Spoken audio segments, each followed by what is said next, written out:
Ganda. Nagsimula sa pagkahilig sa pamimingwit sa fish farm. Ngayon meron na siyang mga ideya at imbensyon na nakatutulong sa mga isda, halaman, pati na sa mga kabarangay. Kilalanin si Tatay Jerry Antonio, isang aquaponic farmer sa Quezon City. Dahil sa dedikasyon at pagmamahal sa ginagawa, may mga proyekto siyang nabuo para ipalaganap ang aquaponics at sinisimulan niya ito ngayon sa kanilang barangay. My vision of regenerative aquaponics is that each household here in the Philippines will implement such things because it is a very environmentally sustainable way of growing vegetables and fishes at the same time.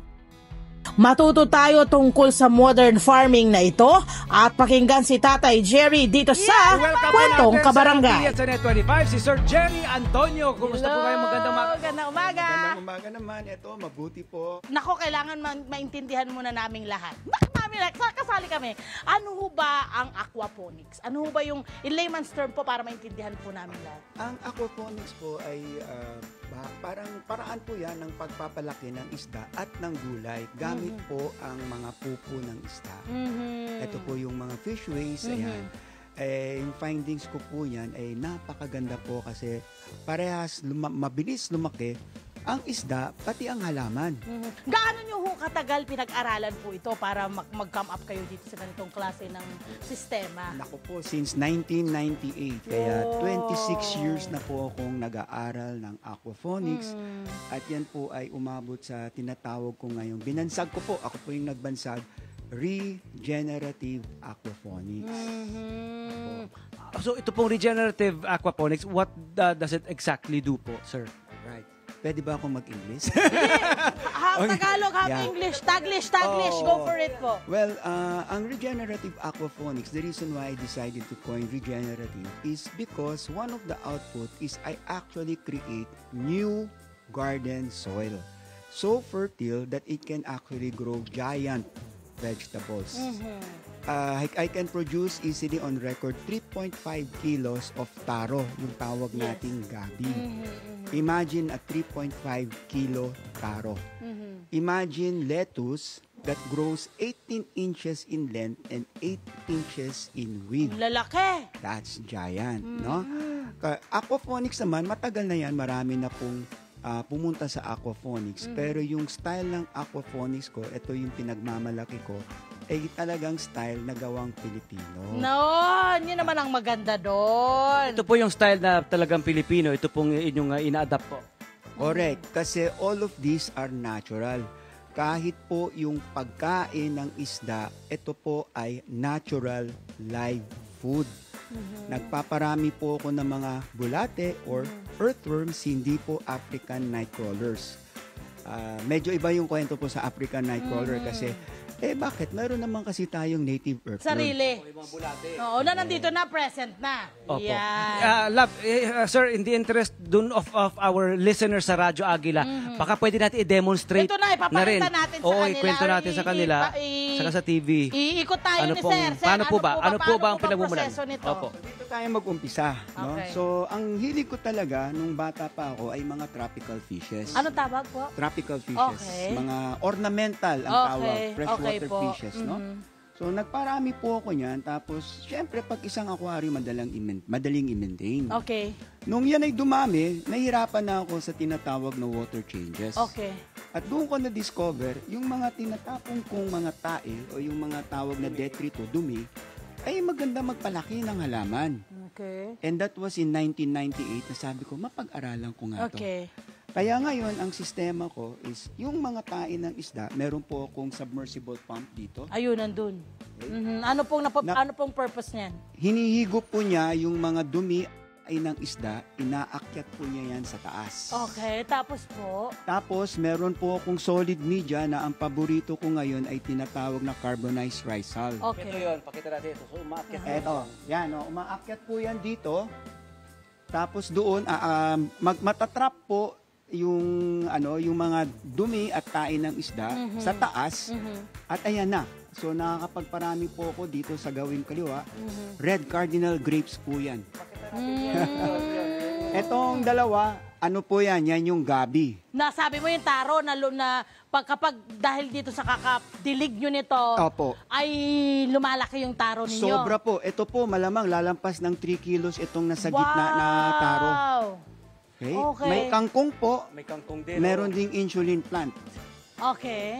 Meron pa pong marami dyan na Mm-hmm. nandyan din yung tanglad. Meron din po akong malunggay, pineapple. Mm-hmm. So kahit anong plant, kahit tree, panalo po ito. So, sa madaling salita, parang prinsipyo po ng nagpapataba tayo ng halaman, manure, di ba po, yung Yes. waste, ang ginagawang fertilizer. Pero, sa tulong ng water Yes. na pinapump natin sa taas, dala-dala yung waste material, yung dumi na yun ang natatrap doon, yun ang Excuse me lang, nagiging ha? fertilizer nila, pampataba. Excuse me lang. Kasi may Correct. nakita po ko Simple dito. po. Yes. Ano ito? Ba't may mga ganun? Ba't may mga suso? Kuhol po yan. Oh, suso pala, kuhol pala. Yun ano po. po yung kuhol? Yan Para yung saan itlog po yung ng kuhol. Kinakain po. Ah. Ang mga kuhol po to, kinakain po ng tao.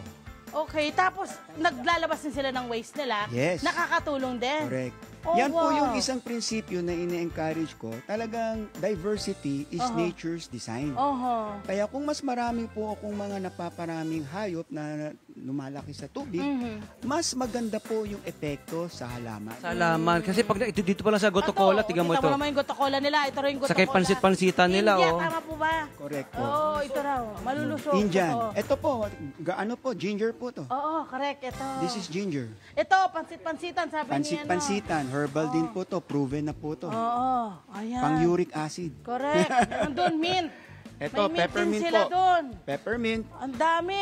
Ito po, mga aquatic plant na dwarf papyrus. Anong natutulong po niyan sa tubig? Maganda po bentahan sa mga garden supplies. Oh! So, nabibenta po to sa garden supplies, Ang galing! aquatic plant. Yun po, kaya na ako nagpaparami ng dwarf papyrus. Correct, ayun, no? Ito, sir, ito po nakikita natin, ito kahabaan na to, ito po lahat po ito ay minimina nyo po yung kanilang waste material ng mga isda para po sa inyong hydroponics. Tama Correct po? po, correct po. Na ito, sinubukan ko pong magparami ng papyrus. Ayan ang epekto po. Nakakita nyo ang ganda po ng tubo. Okay, sir, kasi napapansin ko, di ba, kadalasan pag aquarium, gusto nila clear, nakitang-kita. Pero itong sa inyo, mag-green. Oo, ano Yan po yung paliwanag dyan? pagkakamali po minsan. Nakala ng mga tao, gusto nila laging malinis ang tubig. Okay. Hindi nila alam po yung tinatawag na green water, ang mas malinis kasi yun po ang tawag, it's biologically active. Okay. Green water contains zooplanktons. So marami pong microscopic plants and algae. Wow. In fact, kaya lang po nagiging green ito kasi pinapakain ko, yan po ay pagkain galing dito. Okay. Nagkukulture po kasi ako yung mga live foods. Oo, Katulad na po nandito. nito. Nandito. Okay, Huli game. Po tayo, ha? Ito na, ano naman gagawin natin? Ito po, nagkukulture po ako ng green water na Okay. ito po ay magpaparami ng kakaibang pagkain ng isda. Okay. Ang So ano tao- po yan? Parang tubig lang? Or meron kayong nilalagay na solution? Or pinahinahayaan nyo lang na nakaano sa arawan?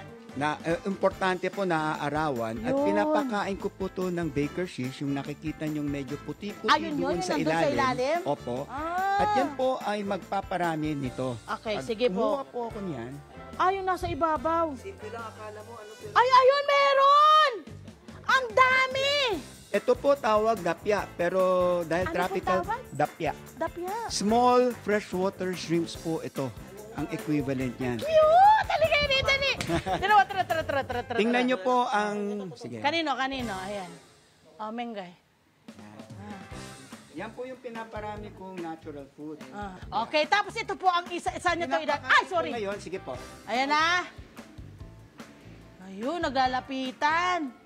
So yun na yung food nila. Yes. Natural food. Natural live food. Na Yeah. yan po, confirm po yan, nakakapagpalaki ng isda ng napakabilis. Ito po yung isang sa mga dahilan ba't nanalo po ako ng grow out competition ng goldfish. The serve.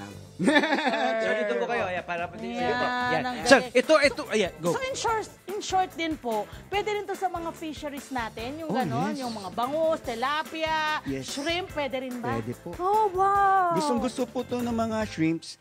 Lalong-lalo na po yung bagong uso ngayon tinatawag na Australian Red Crayfish. Yeah, yung malaki. Opo. Naku, Sarap po nun. Ang dami pala nitong pwedeng magawa, my friend. Sa pananalita ni Sir, alam mo ito ay bunga ng maraming taong Yes, pag-aaral, oo.